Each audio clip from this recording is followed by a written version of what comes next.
إنه عليم بالذات يؤثر قولكم اختزن يؤثر قولكم انشر يؤثر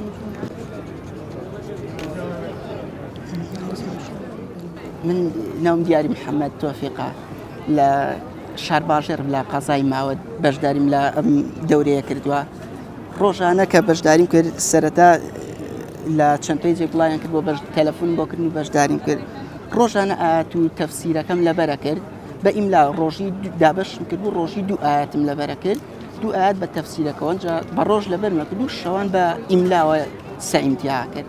بەو شێوەیە لەبەرم کرد و بەشداری کرد. سوپاس بۆ خی گەورە هەمویان هاوکارم بوون دایک و باوک و خوشک و برا و هاوڕێ و هەمویان بە هاوکارم بوون. وەڵی ئەوە بەش شەیتانەوەمان لێکات کار وا هەست بکەین ئەم کارە خێرانە قورسن بۆ ئەوەی نەتوانین ئەنجام بدەین نە هیچ قورسێکی تیان نیە.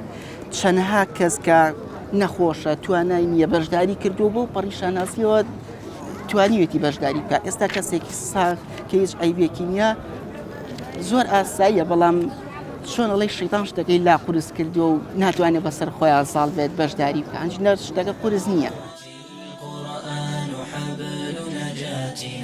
فتمسكي بعراه كي لا نغرقا ولتجمعي حول الكتاب شتاتنا حتى نزيل تناحرا.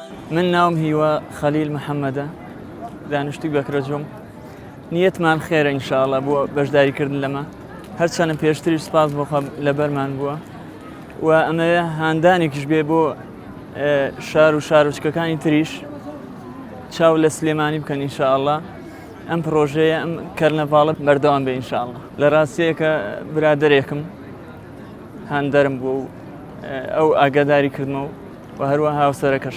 خی گەورە فەرمێ وەلەقەد یەسەرنا القورئانە للذیکری فەهەل من مدەکر.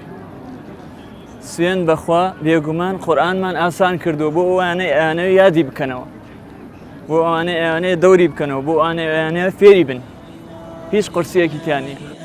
يتحققا يا أمتي القرآن حبل نجاتنا فتمسكي بعراه كي لا نغرقا.